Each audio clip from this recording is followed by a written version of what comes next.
vous invite à tourner dans Genèse 45. On poursuit notre série avec Joseph.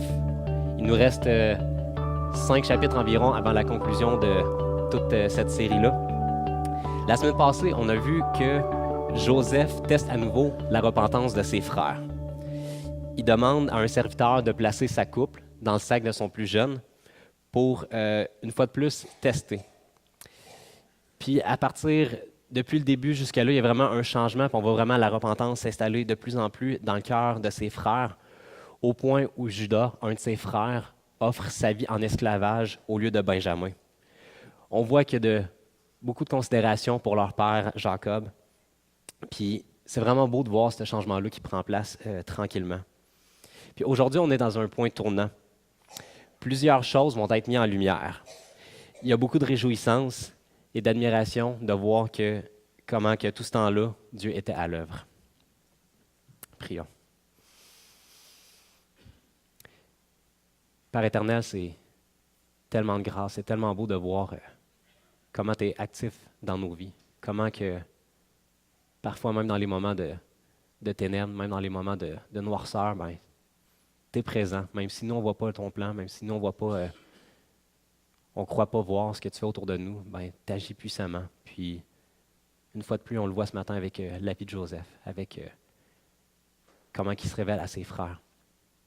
Ma prière, c'est que tout ce que je vais dire, tout ce qui ne vient pas de toi, que ça peut s'être éloigné, éloigne ça des cœurs des gens ce matin qui vont entendre, mais tout ce qui vient de toi, tout ce qui est vrai, tout ce qui est pur, ben, que ça puisse toucher, que ça puisse transformer des vies, puis que tu peux être vraiment... au centre de ce matin, puis tu puisses nous remplir de ton esprit. Amen. Avez-vous déjà vécu un moment chargé en émotions, un moment où vous étiez vraiment touché, vous étiez vraiment, mais vraiment ému? Pour ceux qui sont parents, peut-être que vous l'avez expérimenté lors de la naissance de votre enfant, que vous avez un petit miracle personnel qui vient, puis toutes les émotions en dedans font en sorte que les larmes coulent toutes seules, puis on dirait que c'est hors de votre contrôle, puis ça fait juste arriver. Ou peut-être certains, c'est à la journée de votre mariage que le moment où votre merveilleuse épouse arrive sur l'allée, puis que vous la voyez super belle, super jolie, puis encore une fois, les larmes font juste couler toutes seules. C'est un peu ça qu'on voit ce matin avec Joseph. La joie d'être uni avec ses frères, son désir de réconciliation était tellement fort que Joseph voit également le cœur de Judas qui est repentant, son amour sacrificiel qui est prêt à donner sa vie afin que le père de Benjamin puisse revoir, le père de Joseph puisse revoir son fils Benjamin, ce qui amène l'épisode qui suit dans Genèse 45.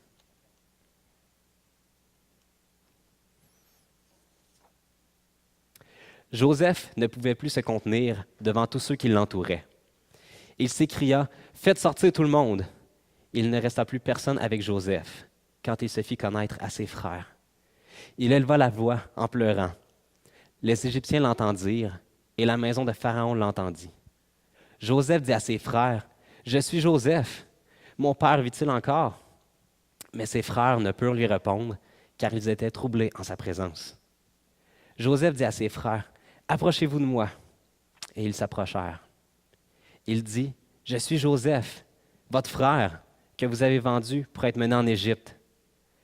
Maintenant, ne vous affligez pas et ne soyez pas fâchés de m'avoir vendu pour être conduit ici, car c'est pour ça vous sauver la vie que Dieu m'a envoyé devant vous tous. » Pouvez-vous vous imaginer la scène? Pouvez-vous vous imaginer comment ça devait être chargé en émotions? Avant la séquence du chapitre 43-44, ça faisait 2 ans environ que Joseph a en tête que sa famille existe encore, qu'il n'a pas encore vu son frère Benjamin, que Simeon est au cachot, puis qu'il ne sait toujours pas que Joseph, qui est le gouverneur, est son frère. Le récit de la Genèse nous relate que c'est la 3e fois que Joseph pleure. Joseph pleure pour la première fois en Genèse 42-24, lorsqu'il dit à ses frères qu'ils étaient tous des espions et qu'il garda l'un d'eux prisonnier jusqu'à ce qu'ils reviennent avec leur plus jeune frère. C'est à ce moment-là qu'ils commencent à se parler entre eux en hébreu, mais Joseph comprend tout. Puis Ruben dit aux autres frères au verset 21, « Nous avons été coupables envers notre frère, car nous avons vu l'angoisse de son âme, quand il nous demandait grâce, et nous ne l'avons point écouté. C'est pour cela que cette affliction nous arrive.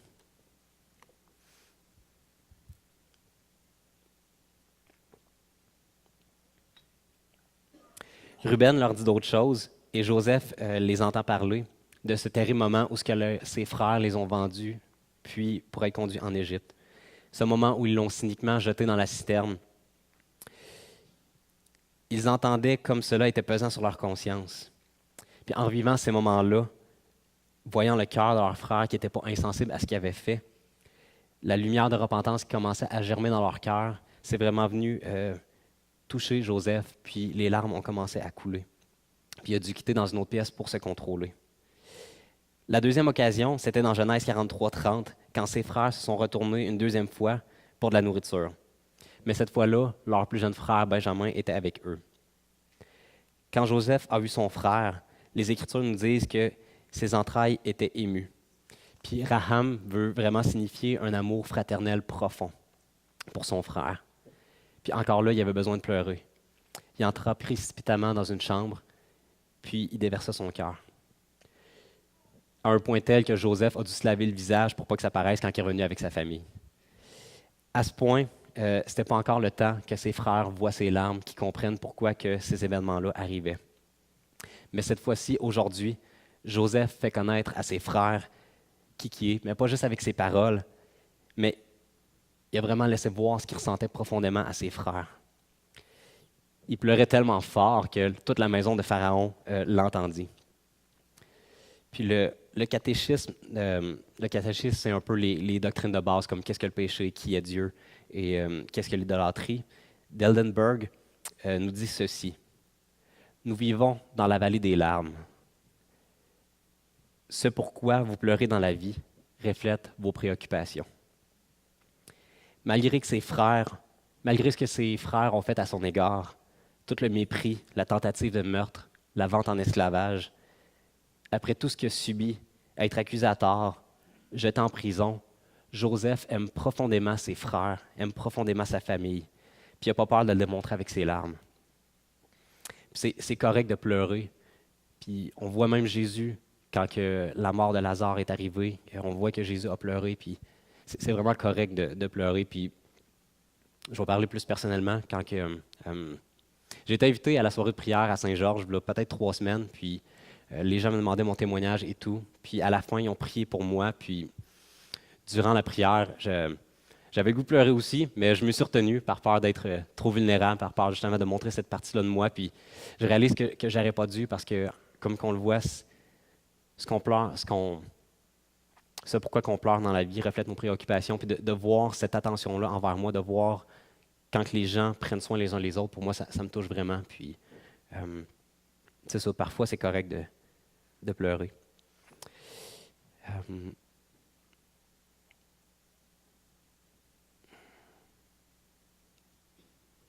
On voit qu'à partir de ce moment-là, Joseph utilise un langage plus personnel. Dans Genèse 43-27, Joseph demandait « Est-ce que votre père se porte bien, ce vieux vieillard-là? Comment il va? » Puis maintenant, dans Genèse 45, on voit « Comment mon père va? » Puis c'est pas que la situation a changé, mais vraiment, on voit que Joseph a à cœur sa famille, puis particulièrement son père. C'est à ce moment-là que Joseph enlève son masque d'Égyptien, un peu comme à la Mission Impossible, quand que Tom Cruise est devant le méchant, puis que là, le méchant fait toute la confession, puis après ça, il enlève son masque, puis là, il fait « Ah, ah, c'est moi, puis j'ai tout entendu ta confession. » Puis à ce moment-là, le verset nous dit que ses frères étaient littéralement troublés. Puis le terme signifie vraiment terrifié. Imaginez la scène. Vous vous retrouvez 20 ans plus tard devant ton frère que tu as vendu. Déjà là, oui, tu peux être troublé. C'est quand même un choc que ton frère que tu as vendu pour une couple de piastres, il est là, puis il te regarde, comme ça. Mais ton frère a grandi. Ton frère, c'est devenu un homme, puis un homme à la tête probablement d'un des plus grandes puissances de l'Afrique à ce moment-là, surtout à cause de la famine. Non seulement ton avenir dépend de lui à cause des provisions de nourriture qu'il va t'accorder, mais l'homme qui est en avant de toi a le pouvoir de vie ou de mort sur toi. Puis toi, Ben, tu as essayé de le tuer, mais tu t'es dit, ah, je vais le vendre à la place. Ça va être plus agréable. On va faire un peu d'argent. Sauf que la brebis est devenue un loup. Puis les frères de Joseph avaient carrément la chienne, en bon québécois, de ce qu'ils pouvaient aller faire par la suite. Puis ils avaient probablement peur des techniques de torture propres à l'Égypte. Mais regardez le cœur de Joseph.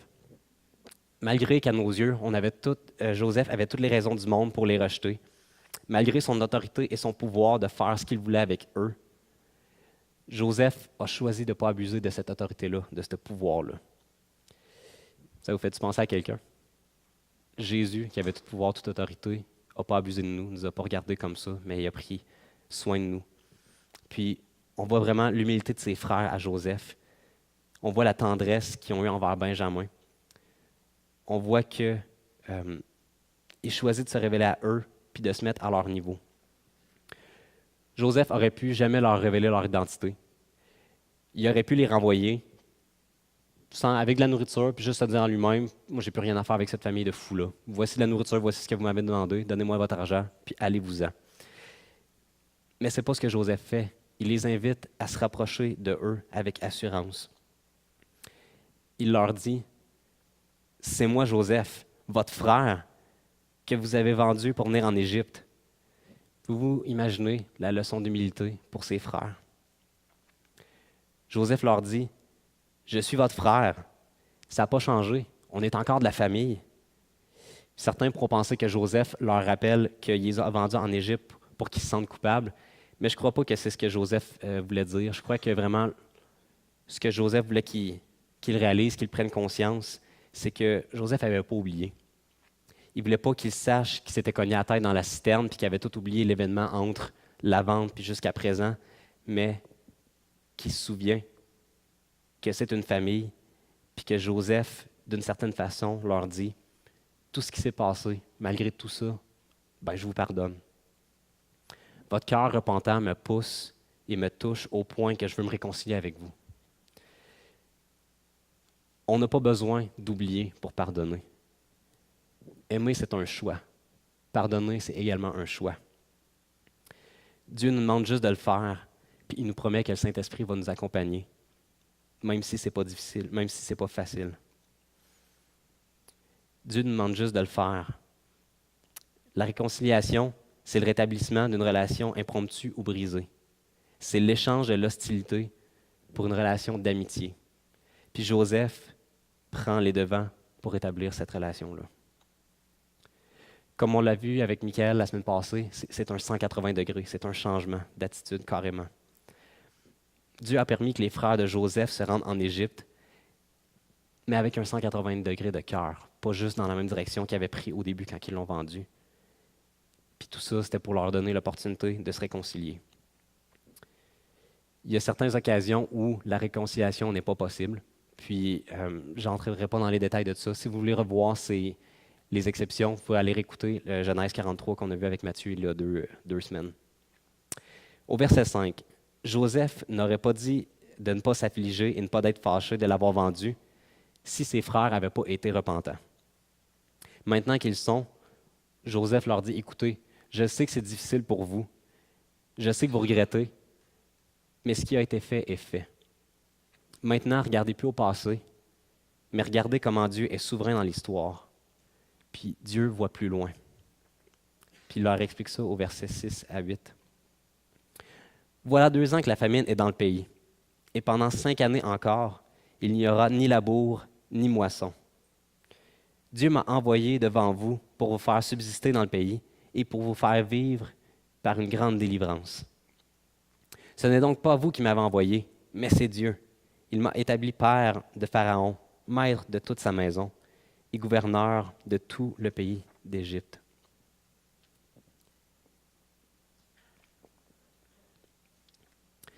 Joseph leur annonce que cette famine va durer encore pendant 2 ans.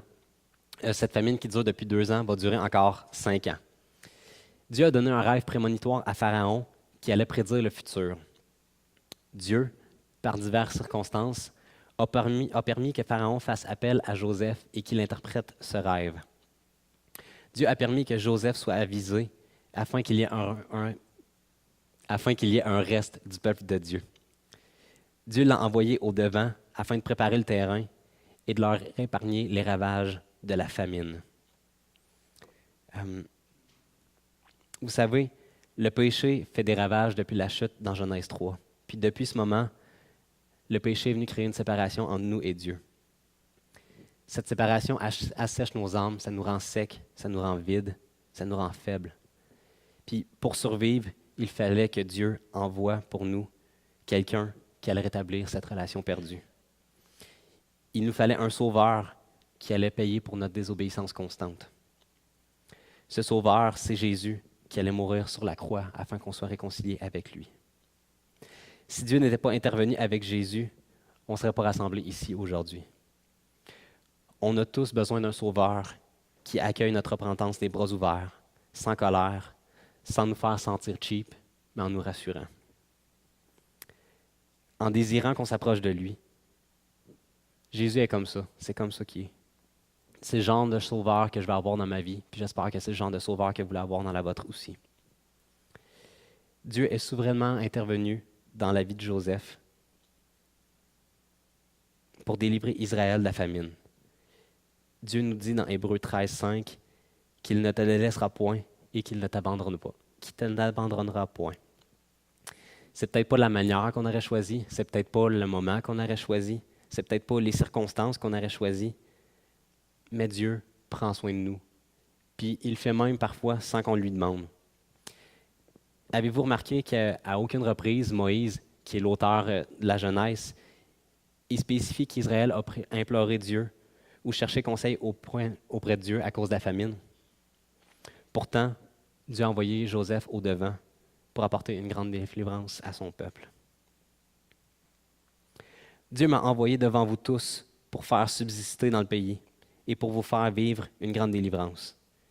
Ce n'est donc pas vous qui m'avez envoyé ici, mais c'est Dieu. Ce n'était pas dans la volonté de Dieu que Joseph se retrouve abandonné dans une citerne, mais c'était dans les décrets de Dieu qu'il apporte une délivrance. C'est quoi la différence entre la volonté de Dieu puis les décrets de Dieu? Ce qu'on appelle la volonté des décrets, c'est ce que Dieu a voulu inscrire dans son plan souverain pour l'histoire de l'humanité. Ses desseins, ce qu'il a décidé par sa volonté. La volonté de Dieu ou la volonté commandement, c'est ce que Dieu commande aux êtres humains, c'est ses lois. Puis, pour vous illustrer un peu les deux, je vais vous donner un exemple de ma vie. Comme que vous le savez, moi, je suis ambulancier. Il arrive parfois qu'on intervient auprès de certaines personnes qui sont soit dangereux pour eux-mêmes ou soit dangereux pour autrui. Puis, pour les protéger, jusqu'à temps qu'il aille mieux, nous et les policiers, on décrète que ces personnes-là doivent aller à l'hôpital pour recevoir les soins appropriés. Alors, ultimement, la personne va finir à l'hôpital. Maintenant, il reste la manière dont on va l'amener à l'hôpital. Moi, j'aime pas me battre, puis j'aime pas la violence. Alors, ma volonté, c'est qu'on se dirige calmement vers l'hôpital, en marchant, respirant l'air frais, tout va bien, les petits oiseaux et tout. Sauf que, parfois, c'est pas toujours comme ça que ça se passe. Moi, j'explique la situation au patient, mais il a le choix de refuser. Mais le décret d'aller à l'hôpital demeure. Alors, s'il ne se soumet pas à ma volonté, qui est qu'on y aille calmement, ben, ça se peut que, au lieu qu'ils choisissent ce qu'on appelle l'option A, ils choisissent l'option B, qui nécessite de ne pas toucher à terre, qui ait des beaux bracelets, soit couleur argent, soit couleur noire, puis qu'on remplace l'air frais par une petite odeur de poivre de Cayenne. Bon. Mais ça, ce n'est pas ma volonté, comme je vous dis, mais comme il faut prendre soin de cette personne-là. Donc, le décret d'aller à l'hôpital, puis la manière de se rendre demeure à la personne. Donc, on a toujours cette liberté-là, même avec Dieu.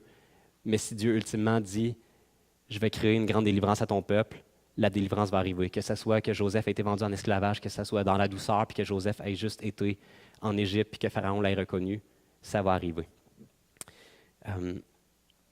Donc, Dieu allait décréter qu'un jour, Joseph allait gouverner. Puis Dieu voulait que ça se fasse dans la paix et l'harmonie, mais les frères de Joseph en ont décidé autrement, puis Dieu a travaillé avec ces circonstances-là pour que son plan vienne à jour. Joseph leur dit, ce que vous avez fait n'était pas correct, mais Dieu a utilisé votre action pour accomplir son plan et m'amener en Égypte. Il n'y a rien que vous pouvez y faire. Au verset 8, Dieu m'a établi père de Pharaon. Le mot père, dans les langues originales, Av, peut avoir une connotation de conseiller. Donc, c'est pas que Joseph finalement était le père de Pharaon, puis grosse surprise, mais vraiment plus que Joseph était tellement important pour Pharaon, ses conseils étaient tellement précieux qu'il est dit qu'il était considéré comme un père. Puis dans Genèse 41-40, on voit que Pharaon lui dit, « Je t'établis sur ma maison, et tout mon peuple obéira à tes ordres. Seul le trône m'élèvera au-dessus de toi. » Donc Joseph était vraiment un très haut conseiller. C'était littéralement le premier ministre de la maison du roi. On voit maintenant une autre section. Hâtez-vous de remonter auprès de mon père, et vous lui direz, ainsi a parlé ton fils Joseph. Dieu m'a établi seigneur de toute Égypte. Descends vers moi, ne tarde pas. Tu habiteras dans le pays de Goshen, et tu seras près de moi, toi, tes fils et les fils de tes fils, tes brebis et tes bœufs, et tout ce qui est à toi. Là, je te nourrirai, car il y aura encore 5 années de famine, et ainsi tu ne périras point, toi, ta maison et tout ce qui est à toi. Vous voyez de vos yeux, et mon frère Benjamin voit de ses yeux que c'est moi-même qui vous parle. Racontez à mon père toute ma gloire en Égypte et tout ce que vous avez vu, et vous ferez descendre ici mon père au plus tôt. Il se jeta au cou de Benjamin, son frère, et pleura. Et Benjamin pleura à son cou. Il embrassa aussi tous ses frères en pleurant. Après quoi, ses frères s'entretèrent avec lui. Maintenant que la réconciliation prend place, Joseph est emballé que toute sa famille, puis surtout son père, viennent le rejoindre en Égypte. Joseph leur demande de spécifier à Jacob, son père, que Dieu l'a établi comme premier ministre de l'Égypte. Déjà que ça va être dur pour le pauvre Jacob d'apprendre que son fils est toujours en vie, alors qu'il croyait mort. Ça allait prendre une méchante bonne raison pour le faire déménager toute sa maison en Égypte. Mais Joseph insiste, puis il veut qu'il se dépêche. Ça fait quand même environ 23 ans qu'il n'a pas vu son père. Puis au verset 23, au verset 11, on voit « Là, je te nourrirai, car il y aura encore 5 années de famine, et ainsi tu ne périras point, toi, ta maison et tout ce qui est à toi. » La version Darby dit « De peur que tu ne sois réduit à la misère. » Réduit à rien. Plus tard, dans le verset 47, on va voir que tous les peuples autour de l'Égypte vont être réduits à rien. Il va y avoir un temps où ils n'auront absolument plus rien à s'acheter pour de la nourriture. Ils n'auront plus de bétail à échanger. Puis le seul moyen qui va leur rester, ça va être de donner leur vie en esclavage, puis donner leur terre à Pharaon. Mais Dieu ne va pas permettre ça au peuple d'Israël. Un peuple, surtout pas quand c'est un peuple repentant. Il ne permettra pas qu'il soit l'esclave d'une autre nation, particulièrement quand le peuple se met à genoux et se repent. On voit toujours Dieu opérer des grandes délivrances dans ces moments-là. Puis c'est exactement ce qu'il fait avec Israël. Il se jeta au cou, verset 14, de Benjamin, son frère, et pleura. Et Benjamin pleura sur son cou. Il embrassa aussi tous ses frères en pleurant, après quoi ses frères s'entretinrent avec lui.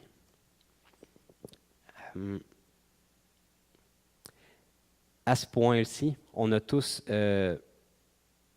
à ce point-ci, la pression est descendue. La tension est revenue à la normale. Puis, avez-vous une idée de pourquoi que Joseph affectionnait particulièrement Benjamin?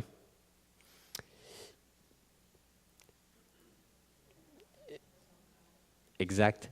Puis, pas juste son frère, mais Jacob, son père, et Rachel étaient la même mère. Donc, ça faisait de Benjamin un des seuls frères 100% biologiques, si je peux dire. Tous les autres frères, c'était des demi-frères. Puis, la deuxième raison que je crois, c'est que Benjamin avait environ 10 ans quand que Joseph a été vendu. Puis, lorsque Benjamin est arrivé en Égypte, il devait avoir environ 32-35 ans. Puis, on change beaucoup durant cette période de temps-là. Je vais vous donner un petit exemple. Est-ce que vous savez c'est qui? Non, c'est pas moi. Exact, c'est Patrick. Et ça, c'est Patrick à 35 ans. Il y a une petite différence entre les deux, surtout quand la puberté prend place. Puis, tout ça pour vous imaginer. Imaginez-vous que vous avez un frère qui a changé de temps que ça, puis vous le revoyez, puis qui est devenu un homme, qui est devenu quelqu'un de... Wow! Fait que j'imagine qu'il va avoir une affection particulière pour... J'aimais bien l'image. Euh, donc, c'est ça. Au verset 15, on voit que le cœur de Joseph déborde à nouveau, puis il pleure avec son frère. Puis depuis la première fois, depuis le verset 3, ses frères discutent avec lui. Ils sont passés d'être terrifiés puis incapables de prononcer une parole à on est content de revoir notre frère parce qu'il va bien puis qu'il ne nous en veut pas. Ils se disent, phew, on va mourir, mais pas aujourd'hui. Verset 16. Le bruit se répandit dans la maison de Pharaon que tous les frères de Joseph étaient arrivés. Et cela fut agréable à Pharaon et à ses serviteurs. Pharaon dit à Joseph, dis à tes frères, fais ceci. Chargez vos bêtes et partez pour le pays de Canaan. Prenez votre père et vos familles et venez auprès de moi. Je vous donnerai ce qu'il y a de meilleur dans le pays d'Égypte et vous mangerez la graisse du pays. Tu as ordre de leur dire, faites ceci. Prenez dans le pays d'Égypte des chars pour vos enfants et pour vos femmes. Amenez votre père et venez. Ne regrettez point ce que vous laisserez, car il n'y a rien de meilleur dans tout le pays d'Égypte qui ne sera à vous. Les fils d'Israël firent ainsi. Joseph leur donna des chars, selon l'ordre de Pharaon. Il leur donna aussi des provisions pour la route. Il leur donna à tous des vêtements de rechange. Et il donna à Benjamin 300 cycles d'argent et 5 vêtements de rechange. Il envoya à son père 10 ânes chargés de ce qu'il y avait de meilleur en Égypte, et 10 ânesses chargées de blé, de pain et de vivres pour son père pendant le voyage. Puis il congédia ses frères qui partirent, et il leur dit, « Ne vous querellez pas en chemin. » Je me suis toujours demandé comment que Joseph a pu raconter l'histoire à Pharaon à propos de sa famille. Peut-être que Joseph a juste choisi de ne pas révéler le péché que ses frères avaient commis pour les couvrir par amour. Mais une chose est sûre, Pharaon est super enthousiaste à l'arrivée de sa famille et est totalement en accord avec la décision de Joseph d'amener sa famille en Égypte. Parce qu'on voit que Joseph avait pris la décision avant parce qu'il savait que Pharaon allait l'appuyer, mais Pharaon l'appuie encore plus en donnant tout ce qui est de meilleur au pays d'Égypte, puis l'envoie dans un pays de Goshen qui est vraiment une des richesses de l'Égypte à cette époque-là. Puis, il leur dit, si vous pensez que vous allez regretter vos vieux trucs là-bas, ben attendez de voir ce que j'ai à vous offrir parce qu'après ça, vous allez totalement changer d'idée. Le verset 22 est très intéressant. Il, Joseph, leur donna à tous des vêtements de rechange. Il donna à Benjamin 300 cycles d'argent et 5 vêtements de rechange. Les frères de Joseph lui ont enlevé sa robe lorsqu'ils l'ont vendue, en Genèse 37, 23. Mais Joseph leur en donne un nouveau à chacun. Un jour, j'aimerais ça faire l'étude théologique de la théologie des habits dans la parole de Dieu, mais ça sera pour une autre fois. Au Moyen-Orient, c'était une coutume d'offrir des vêtements en présent, mais il y a quelque chose de particulier dans la parole de Dieu avec ça. On voit Dieu, dans le jardin d'Éden, donner de nouveaux vêtements après la chute.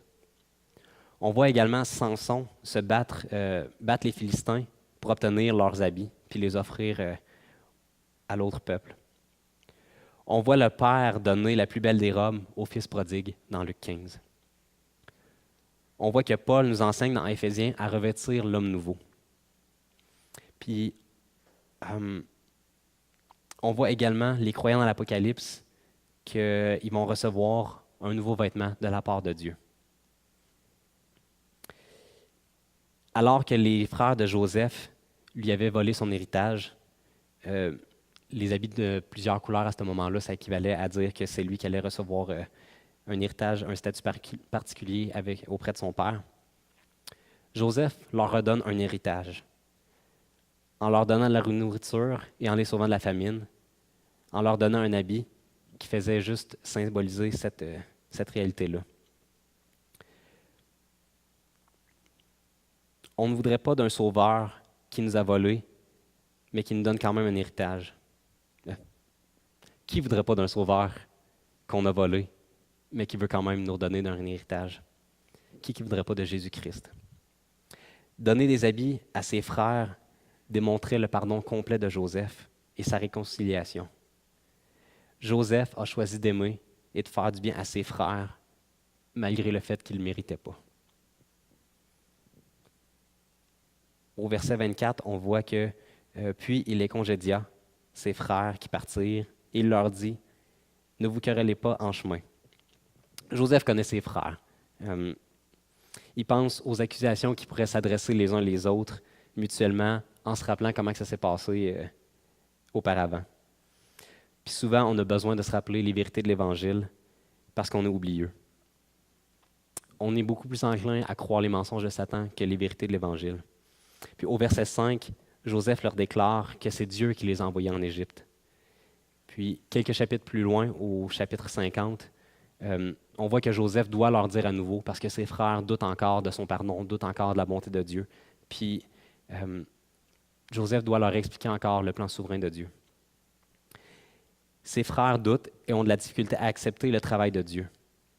Dans Jean 21, Jésus s'est pris à 3 reprises avec l'apôtre Paul pour lui enseigner c'est quoi l'amour, puis lui rappeler qu'il faut qu'il pèse son troupeau. On a continuellement besoin de se remémorer les vérités de l'Évangile. Puis c'est pour cela que c'est important de lire la parole à chaque jour, puis de prier à chaque jour. Dernière section, Jacob revit. Ils remontèrent dans l'Égypte et ils arrivèrent dans le pays de Canaan, auprès de Jacob, leur père. Ils leur dirent, Joseph vit-il encore? Et même c'est lui. Ils leur dirent, Joseph vit encore, et même c'est lui qui gouverne tout le pays d'Égypte. Mais le cœur de Jacob resta froid, parce qu'il ne les croyait pas. Ils lui rapportèrent toutes les paroles que Joseph lui avait dites. Il vit les chars que Joseph avait envoyés pour les transporter. C'est alors que l'esprit de Jacob, leur père, se réanima. Et Israël dit, c'est assez. Joseph, mon fils, vit encore. J'irai et je le verrai avant que je meure. Dans cette section-là, on voit la foi de Jacob. Jacob était avancé en âge. Il devait avoir environ 110 ans. Puis il y avait un voyage difficile à faire pour se rendre jusqu'en Égypte. C'est facile dans la souffrance de devenir cynique puis négatif, de plus croire dans la bonté de Dieu, puis de toujours interpréter les circonstances comme une malédiction. Ici, Jacob a cru que Dieu était bon, puis a accepté la bénédiction. Il a décidé de faire des démarches pour saisir cette occasion-là. Moïse fait à plusieurs reprises des jeux de mots dans Genèse 37 à 50. Quant au verset 26, Jacob reçoit la nouvelle de ses frères. Il ne croit pas, puis il est appelé Jacob, ce qui veut dire tricheur ou menteur. Mais quand il croit, il est appelé par son autre nature, le nom donné par Dieu qui est Israël, qui veut dire celui qui a insisté, persévéré avec Dieu, puis qui a été rendu capable. Jacob, il est fait de la même nature que nous. Il ne saisit pas toujours les bénédictions que Dieu lui donne d'emblée. Cependant, il est capable de se repentir et de changer d'attitude, même quand il manque de foi. Et Dieu lui donne la bénédiction, même s'il a fallu un changement d'attitude.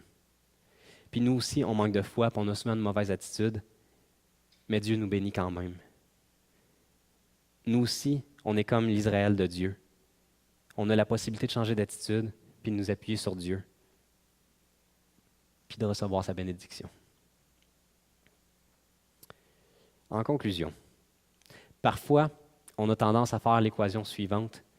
Facilité de vie plus mon obéissance égale la présence de Dieu. Si ça vient difficile, c'est que Dieu est absent puis qu'il n'est plus à l'œuvre. Mais de vous dire que c'est vrai, c'est de vous prêcher un évangile de prospérité, puis ça, je ne peux pas faire ça, parce que c'est totalement faux. Chers amis, ce n'est pas parce que les circonstances deviennent difficiles c'est pas parce que votre vie devient difficile que Dieu n'est pas à l'œuvre. Même si les gens autour de vous font du mal, Dieu est assez puissant pour en faire sortir une bénédiction au travers de ça, puis d'accomplir son plan. Dieu est présentement à l'œuvre, puis des fruits vont ressortir si on supporte l'épreuve avec lui. Dieu se plaît à ce qu'on soit dans la lumière, même quand il y a des ténèbres autour de nous. Puis ce matin à l'école du dimanche, on avait le témoignage de... Merci. On avait le témoignage de Claude. Puis Claude a passé par un cancer, puis certains moments de sa vie, certaines circonstances ont fait en sorte que il y avait de la noirceur dans sa vie, mais Claude avait les yeux rivés vers Jésus, puis il savait que Dieu avait un plan plus grand pour lui. Puis ça a été vraiment une occasion incroyable de témoigner puis de porter le témoignage de Jésus. Mais dans le début, dans les événements, je ne penserais pas que Claude voyait exactement par où ce que Dieu s'en allait, mais Dieu était totalement au contrôle de sa vie. C'est Dieu qui a envoyé Joseph en Égypte. Puis à chaque étape du parcours, Dieu était juste à côté. Parfois, notre cynisme nous empêche d'agir, nous empêche de voir comment que Dieu agit, parce qu'on est plus occupé à se plaindre que de chercher vraiment comment que Dieu est à l'œuvre présentement dans notre vie. L'histoire de Joseph fait partie des événements qui nous aident à nous préparer à la venue de Christ, puis qui nous aident à nous préparer à les événements de son retour. Chaque situation présentement nous aide à devenir plus comme Jésus. Chaque situation m'aide à me préparer pour son retour. Dieu est à l'œuvre. Quand nos yeux sont orientés vers cette perspective-là, c'est à ce moment-là qu'on commence à réellement voir Dieu à l'œuvre, même si c'est difficile présentement. Dieu a une vision à l'infini sur 20. Soyez confiants qu'il va vous amener là où ce que vous devez être. On voit que toute chose concourt à ceux qui aiment Dieu. Apprenons à pardonner malgré les circonstances. On ne peut pas changer les événements qui sont passés, puis ça, c'est la partie tragique. Mais Dieu vous donne le pouvoir de changer la façon dont vous interagissez avec les événements, avec les personnes qui vous ont fait du tort. Sauf si vous pardonnez, vous aurez beaucoup de difficultés à trouver une paix intérieure. Jésus-Christ nous a pardonné beaucoup, c'est à notre tour également de pardonner beaucoup. J'aimerais vous donner 2 suggestions pour cette semaine et j'aimerais que vous en choisissiez une. La première, j'aimerais que vous trouviez une situation où il y a eu vraiment une noirceur dans votre passé, qu'il y a eu un moment de sécheresse, un épisode où c'était difficile, que Dieu semblait absent, mais qu'au final, vous avez vu la main de Dieu agir puissamment. Puis, j'aimerais que vous contactiez quelqu'un que vous connaissez puis que vous lui partagez cette situation-là. Puis si ça fait bizarre, s'il dit « Pourquoi tu m'appelles? » Vous dites « C'est Frank qui me l'a dit, fait que je le fais. » Fait que ça va vous donner une raison. Ou, ce que vous pouvez faire aussi, c'est, si vous vivez une situation difficile présentement, si vous vivez quelque chose de dire « Je ne sens pas la présence de Dieu, je sais qu'il est là, mais c'est difficile pour moi. » Mais trouvez-vous quelqu'un également, puis faites juste lui demander de prier que Dieu vous ouvre vos yeux, puis qu'il voit par quoi que Dieu est après vous faire passer. L'autre devoir que je vous donnerais, non pas devoir, suggestion, c'est dans la prière, demandez à Dieu s'il n'y a pas une personne que vous n'avez pas pardonnée ou une situation qui est sur votre cœur mais que vous refoulez et que vous voulez mettre de côté parce que vous ne voulez pas pardonner. Puis, si Dieu vous met à cœur de pardonner, si vous trouvez ça difficile, vous avez besoin d'un coup de main, vous pouvez m'appeler, je vais vous aider dans ce cheminement-là, mais ça serait les deux petites suggestions pour mettre le message de ce matin en pratique. Donc, ma prière, c'est que vous rencontrez Dieu d'une façon spéciale cette semaine, qui vous aide à voir qui est juste à côté de vous, qui vous rassure, puis qui vous montre que vous n'êtes pas perdu, que vous allez dans la bonne direction et qu'il vous veut un plus grand bien que vous pouvez l'imaginer.